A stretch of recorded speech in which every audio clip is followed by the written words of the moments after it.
দর্শক আসসালামু আলাইকুম।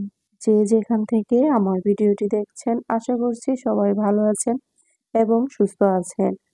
আল্লাহর অশেষ রহমতে আমি আলহামদুলিল্লাহ অনেক ভালো আছি। রমজানে এমন কিছু কাজ আছে যেগুলো প্রত্যেক গৃহিণীরাই আগে গুছিয়ে নিতে পছন্দ করেন। যেহেতু রমজান মাস একটা পবিত্র মাস এবং ইবাদতের মাস, এই সময়টাতে সবাই চায় একটু বসে আল্লাহর ইবাদত করতে, যার জন্য আগে ভাগে কিছু কাজ গুছিয়ে রাখতে সবাই পছন্দ করেন।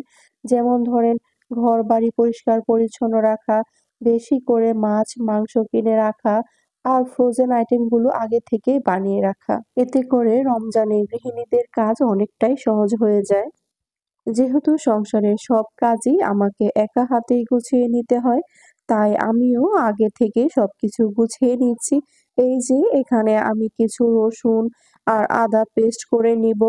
এখানে আমি আদা রসুনের পেস্ট একটু বেশি করেই করে নিচ্ছি, যাতে করে পুরো রমজান মাসটাই চলে যায়। এবারে রমজানে সবকিছু গুছিয়ে নেওয়াটা একটু দেরিতে হলেও আলহামদুলিল্লাহ সবকিছু গুছিয়ে নিয়েছি।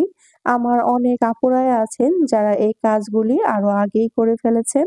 ২ টা বাচ্চা সামলিয়ে সবকিছু একা হাতে সামলিয়ে নিয়েছি। এটাই অনেক কিছু। নাফির আপু বাসায় ইফতার করায় আমাকে কিন্তু প্রতিদিনই ইফতার বানাতে হয়।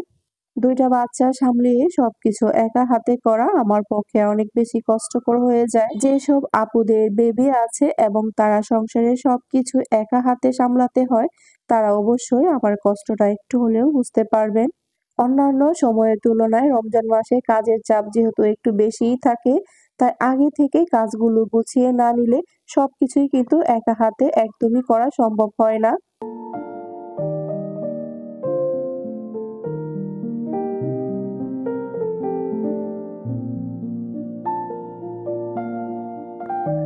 আমার অনেক আপু ভাইয়ারা আছেন যারা ভিডিওটি শেয়ার দিতে ভুলে যান। তাদেরকে বলবো তারা একটু ভিডিওটি শেয়ার করে দিবেন, যাতে ভিডিওটি অন্যরাও দেখার সুযোগ পায়। এই তো এইখানে আমি আদা রসুনের পেস্ট করে নিয়েছি, আর এখানে জিরাটা আমি হালকা ভেজে গুঁড়ো করে নিয়েছি। এগুলো কিন্তু আমার পুরো রমজান মাসটাই চলে যাবে। এই যে এখানে আমি রমজানের জন্য চিকেন সাসলিক ফ্রোজেন করে রেখে দিব।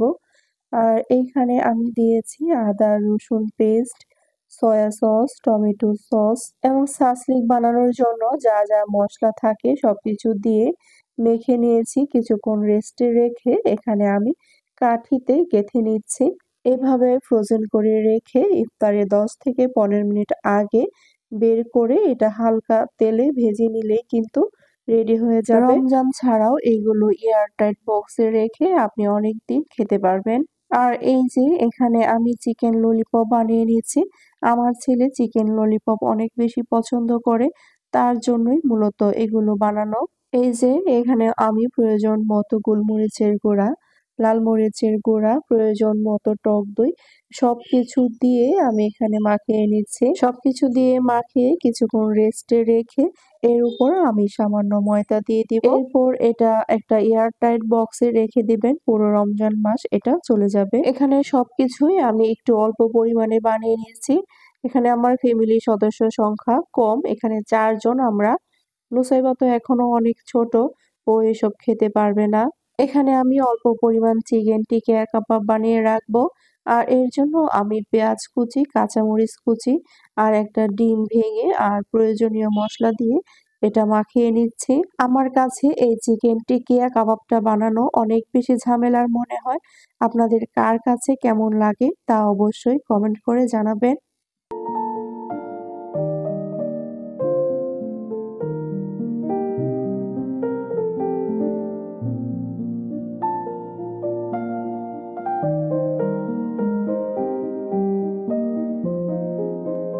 এই যে এখানে আমি অল্প পরিমাণের ছোলা আর ডাল ভিজিয়ে নিচ্ছি।